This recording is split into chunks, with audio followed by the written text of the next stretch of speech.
سیدنا عثمان بن عفان رضی اللہ تعالی عنہ بیان کرتے ہیں کہ میں نے رسول اللہ صلی اللہ علیہ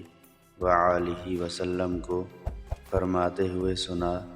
جو شخص 3 بار کہے بسم اللہ الذی لا یضر مع اسمہ شیء فی الارض ولا فی السماء وہو السمیع العلیم، اللہ کے نام کے ساتھ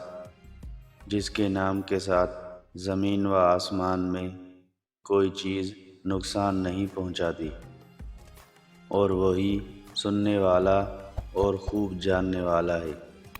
تو اسے صبح تک اچانک کوئی مصیبت نہیں پہنچے گی، اور جو شخص 3 مرتبہ صبح کے وقت اسے کہے تو اسے شام تک